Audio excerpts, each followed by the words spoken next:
அன்பு இரட்சகர் இயேசு கிறிஸ்துவின் நாமத்தில் வாழ்த்துக்கள். நீதிமொழிகள் 14ஆம் அதிகாரம் 20ஆம் வசனம், 21ஆம் வசனம், 31ஆம் வசனம்.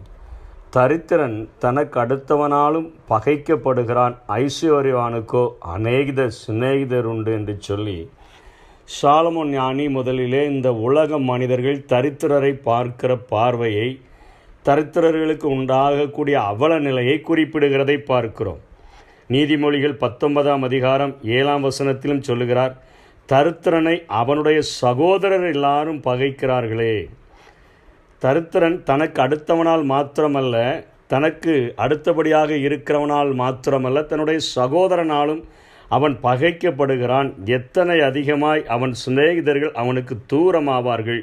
அவர்களுடைய வார்த்தைகளை அவன் நாடுகிறான், அவைகளோ வெறும் வார்த்தைகளே என்று சொல்லப்படுகிறது.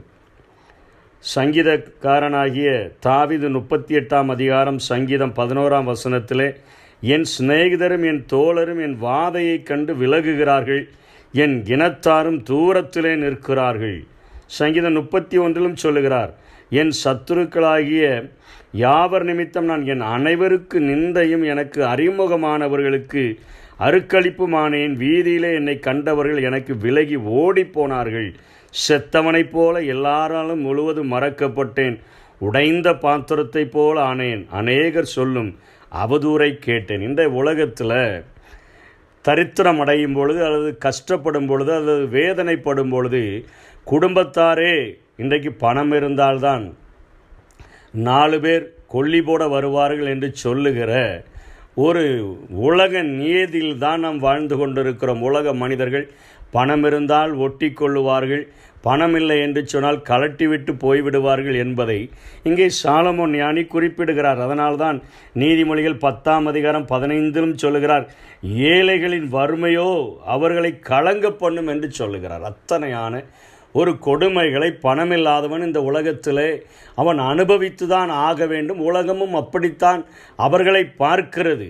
4 காசு இருந்தால் தான் 4 பேராவது வருவார்கள், கடைசி வரை வருவார்கள் என்று சொல்லுகிற இந்த உலகத்தின் மத்தியிலே நம்மை உண்டாக்கின ஆண்டவர், ஏசாயா 44ஆம் அதிகாரத்தில் சொல்லப்படுகிறதே, உன்னை உண்டாக்கினவரும் உன்னை தாயின் கற்பத்தில் உருவாக்கினவரும் என்று சொல்லப்படுகிறதே. நம்மை உண்டாக்கின ஆண்டவர் நம்மை குறித்து, இந்த தரித்திரத்தை குறித்து, தரித்திரர்களை குறித்து என்ன சொல்லுகிறார், அவருடைய பார்வை என்ன என்பதையும் இங்கே சாலமோன் ஞானி தொடர்ச்சியாக சொல்லுகிறதை நாம் பார்க்கிறோம். 21ஆம் வசனத்திலே, பிறனை அவமதிக்கிறவன் பாவம் செய்கிறான், தரித்திரனுக்கு இறங்குகிறவனோ பாக்கியமடைவான் என்று சொல்லுகிறார். தரித்திரனுக்கு இறங்குகிறவன் ஒருவேளை குடும்பத்தார் விட்டு விலகி ஓடிடலாம், சகோதரர்கள் ஓடிடலாம், ஆனால் அவனுக்கு இரக்கம் செய்கிறவர்கள் பாக்கியமடைவார்கள் என்று சொல்லுகிறார். 31ஆம் வசனத்தில் சொல்கிறாரு, தரித்திரனை ஒடுக்குகிறவன் அவரை உண்டாக்கினவரை நிந்திக்கிறான், தரித்திரனுக்கு தயை செய்கிறவனோ அவரை கனம் பண்ணுகிறான். உலக முழுவதையும் உண்டாக்கின ஒரு ஆண்டவருடைய பார்வையையும் இங்கே சாலமோன் ஞானி எடுத்து சொல்லுகிறதை பார்க்கிறோம். அவன் கனமடைவான் என்று சொல்லுகிறார், அவனுக்கு கனம் உண்டாகும் என்று சொல்லுகிறார். தரித்திரனுக்கு உதவி செய்கிறவன் ஆண்டவரையே கனம் பண்ணுகிறான் என்று சொல்லுகிறார், பாக்கியமடைவான் என்று சொல்லுகிறார். இத்தனை ஆகிய சாலமோன் ஞானியே தரித்திரர்களுக்கு உதவுகிறவர்களை குறித்து இங்கே வேதத்தில் நாம் சொல்லுகிறதை பார்க்கிறோம். இயேசு இந்த பூமியிலே வாழ்ந்த பொழுது நியாய சாஸ்திரி ஒருவன் அவரிடத்தில் வந்து, ஆண்டவரே நித்திய ஜீவனை அடையும்படிக்கு என்ன செய்ய வேண்டும் என்று அவரை சோதிப்பதாக ஒரு கேள்வியை கேட்கிறான். அப்பொழுது ஆண்டவர் அவனை பார்த்து சொல்லுகிறார், நியாயப்பிரமாணத்தில் எழுதப்பட்டவைகள் அவைகள் என்ன என்று ஆண்டவர் திருப்பி கேட்கும் பொழுது அழகான ஒரு பதிலை சொல்லுகிறான். உன் தேவனாகிய கர்த்தரிடத்தில் உன் முழு இருதயம், முழு ஆத்துமா, முழு மனதோடு அன்பு கூர்ந்து உன்னிடத்தில் அன்பு கூறுகிறது போல பிறனிடத்திலும் அன்பு கூறுவாயாக. இது நல்ல மனப்பாடம் பண்ணி வைத்திருந்தார்கள். ஆனால் அவர்களுடைய கிரியைகளினாலோ ஆண்டவரிடத்தில் ஒரு இரக்கமற்ற நிலைமையில் வாழ்கிறவர்களாக, மற்றவர்களை தன்னை போல நேசிக்காதபடி, மற்றவர்களுக்கு உதவி செய்யாதபடி வாழ்ந்தபடியினாலே இயேசு அவனுக்கு ஒரு அழகான ஓமையை சொல்லுகிறதை பார்க்கிறோம். ஆண்டவர் சொன்னார், நீ அப்படியே செய் என்று சொன்ன பொழுது அவன் திரும்பவும் தன்னை அவன் நீதிமானாய் காட்டுகிறதற்கு மனதுடையவனாய் ஆண்டவரை பார்த்து சொல்கிறான், எனக்கு பிறன் யார், நெய்பர் யார், எனக்கு அடுத்தவன் யார், எனக்கு க்ளோசஸ்ட் யார் என்று சொல்லி ஆண்டவரிடத்தில் கேட்கும் பொழுது ஆண்டவர் அழகான ஒரு பதிலை சொல்லுகிறார். ஒரு எருசலேமிலிருந்து எரிகோவுக்கு சென்ற ஒரு மனிதன் கள்ளர்களுடைய கைகளிலே மாட்டப்பட்டு அவன் குற்றுயிராக்கப்பட்ட பொழுது அந்த வழியாக வந்த ஆசாரியன் அவனை கண்டு விலகி போனான் என்று சொல்லுகிறார். லேவியனும் அந்தப்படியே விலகி போனான். ஆனால் ஒரு சமாரியன் வந்து அவன் இறங்கி அவனுடைய காயங்களை எல்லாம் கழுவி திராட்சை ரசத்தையும் எண்ணெயும் வார்த்து அவனை தன்னுடைய சொந்த வாகனத்தில் ஏற்றி அவனை சத்திரத்திற்கு எடுத்து சென்று அவனுக்கு உதவி செய்து அங்கே தன்னுடைய காசையும் செலவழித்து 2 பணத்தையும் செலவழித்து அந்த சத்திரக்காரனிடத்தில் இன்னும் இவனுக்கு அதிகமாய் செலவானால் நான் திரும்பி வரும்பொழுது தருகிறேன் என்று சொல்லி அத்தனையாய் தன்னுடைய இரக்கத்தை குற்றுயிராய் கிடந்த மனிதன் மேல் காண்பித்த அந்த சமாரியனை பார்த்து சொன்னார், இதில் உனக்கு பிறன் யாராய் தெரிகிறார் என்று சொன்னார். அப்பொழுது அவன் சொல்கிறான், சமாரியனே, உன்னுடைய வாயின் வார்த்தைகளினால மனப்பாடம் பண்ணி வச்சிருக்கிறதுனால ஒரு பிரயோஜனமும் இல்லை.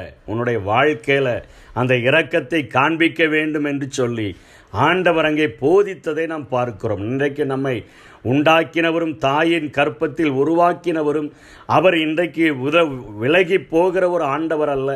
சகோதரர்கள் விலகி போகலாம், சிநேகிதர்கள் விலகி போகலாம்.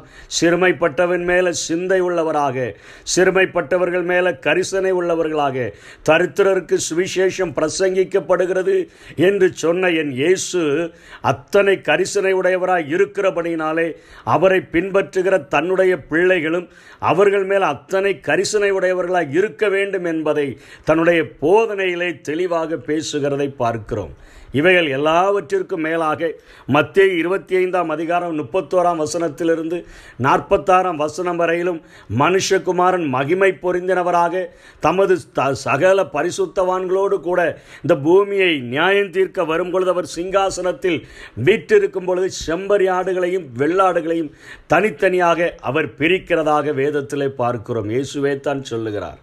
2 பேரையும் பிரிக்கிறார். நித்திய ஜீவனுக்கு போகிறவர்கள் யார், நித்திய ஆக்கினையை அடைய போகிறவர்கள் யார் என்பதை பிரிக்கும் பொழுது அங்கேயும் ஆண்டவர் இந்த இரக்கம் பாராட்டுதலை அல்லது ஏழைகளுக்கு உதவி செய்தவர்களை அல்லது தரித்திரர்களுக்கு உதவி செய்தவர்களை ஒரு பக்கமாகவும் தரித்திரர்களுக்கு உதவி செய்யாதவர்களை இன்னொரு பக்கமாகவும் அவர் பிரிக்கிறார்.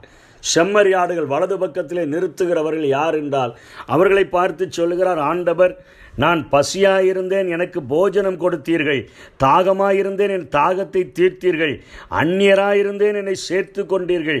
வஸ்திரமில்லாதிருந்தேன், எனக்கு வஸ்திரம் கொடுத்தீர்கள். வியாதியாயிருந்தேன், என்னை பார்க்க வந்தீர்கள். காவலில் இருந்தேன், என்னை விசாரிக்க வந்தீர்கள். மிகவும் சிறியவராகிய என் சகோதரனாகிய இவர்களில் ஒருவனுக்கு நீங்கள் எதை செய்தீர்களோ அதை எனக்கே செய்தீர்கள். என்னுடைய பிதாவினால் ஆசீர்வதிக்கப்பட்டவர்கள் நீங்கள். உலகம் உண்டானது முதல் உங்களுக்கென்று ஆயத்தம் பண்ணப்பட்ட அந்த ராஜ்யம், பரலோக ராஜ்யத்துக்கு நீங்கள் போய் அனுபவிக்க வாருங்கள் என்று அழைக்கிற ஒரு அன்பின் குரல். ஒன்றுமில்லாதவர்கள் மேலே கரிசனையாக இந்த உலகத்தில் வாழ்ந்தவர்களை பார்த்து ஆண்டவர் சொல்லுகிறார். அதே போல் அங்கே இடது பக்கத்தில் நிற்கிறவர்கள் சொல்கிறாங்க, எப்போ உம்மை பார்த்தோம், எப்போ பசியாக பார்த்தோம், எப்போ தாகமாக பார்த்தோம், எப்போ வஸ்திரம் இல்லாமல் பார்த்தோம், எப்போ காவலில் பார்த்தோம், எப்பொழுது அந்நியராக பார்த்தோம். அவர்கள் கேட்கும் பொழுது ஆண்டவர் சொல்கிறார், இந்த சிறியரில், இப்படிப்பட்ட ஏழைகளில், இப்படிப்பட்ட எளியவர்கள் மத்தியில், தரித்திரர்களுக்கு நீங்கள் எதையும் செய்யலையே, நீங்கள் அதை செய்யாததுனால அது எனக்கு செய்யவில்லை. உலகம் உண்டான முதல் பிசாசுக்காகவும் அவனுடைய தூதர்களுக்காகவும் ஆயத்தமாக்கப்பட்டிருக்கிற அந்த நித்திய ஆக்கினை அடையும்படியாக அந்த நித்திய கடலில் நீங்கள் பங்கடைங்கன்னு சொல்லி ஆண்டவர் சொல்லுகிறதை பார்க்கிறோம். உலகத்தின் பார்வை வேறு, நம்மை உண்டாக்கினவரும் தாயின் கற்பத்தில் நம்மை உருவாக்கினவரும் பார்வை வேறு. தரித்திரராய் வாழ்கிறவர் மேல் அத்தனை கரிசனை உடைய ஒரு ஆண்டவர். அப்படிப்பட்டவர்கள் மேலே நாம் கரிசனையாய் வாழ வேண்டும் என்று விரும்புகிறவர். அதனால தான் சாலமோன் ஞானி சொல்லுகிறான், தரித்திரனுக்கு இறங்குகிறவனோ பாக்கியம் அடைவான், அவன் பரலோக ராஜ்யம் வரையும் அவன் சென்றடைய முடியும் என்று சொல்லுகிறான். தரித்திரரை, அவரை நிந்திக்கிறவனை உண்டாக்கினவரை நிந்திக்கிறான். தரித்திரனுக்கு உதவி செய்கிறவன் அவரை உண்டாக்கினவரை கனம் பண்ணுகிறான்.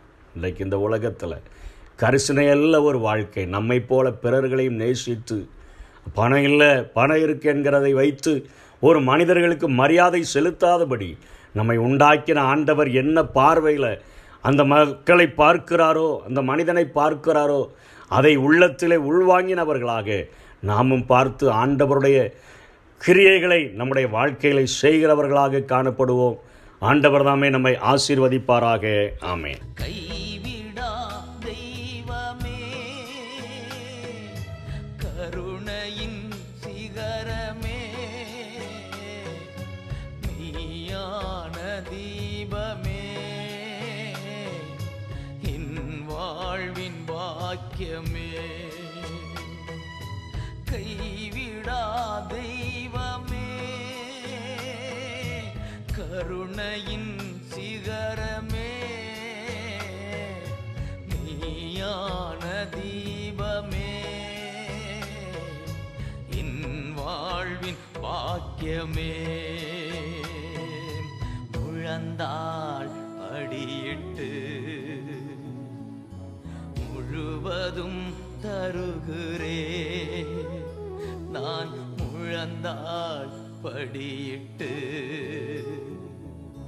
முழுவதும் தருகிறே.